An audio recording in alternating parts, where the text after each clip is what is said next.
Genesis 33.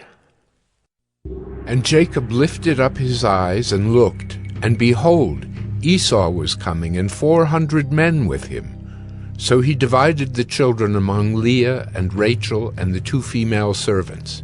And he put the servants with their children in front, then Leah with her children, and Rachel and Joseph last of all.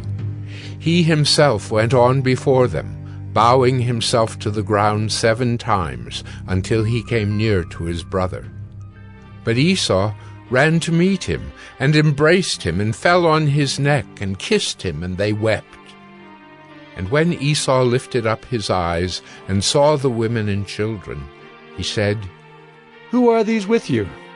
Jacob said, "The children whom God has graciously given your servant." Then the servants drew near, they and their children, and bowed down. Leah likewise and her children drew near and bowed down. And last, Joseph and Rachel drew near, and they bowed down.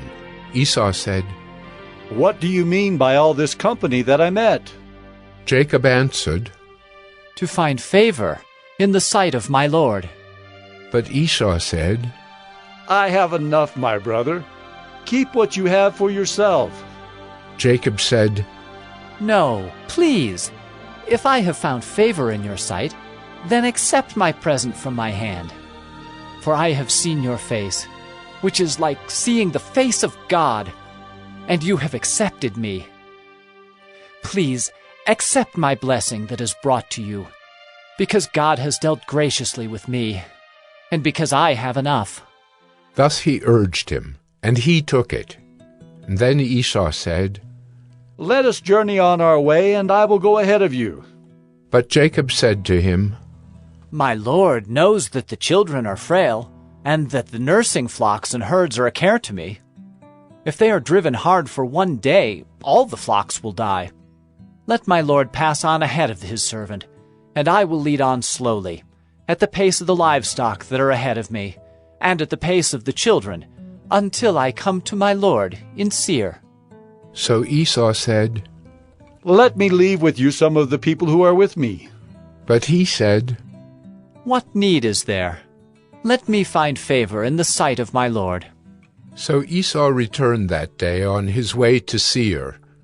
But Jacob journeyed to Succoth, and built himself a house, and made booths for his livestock. Therefore the name of the place is called Succoth. And Jacob came safely to the city of Shechem, which is in the land of Canaan, on his way from Paddan Aram, and he camped before the city. And from the sons of Hamor, Shechem's father, he bought for 100 pieces of money the piece of land on which he had pitched his tent. There he erected an altar, and called it El Elohe Israel.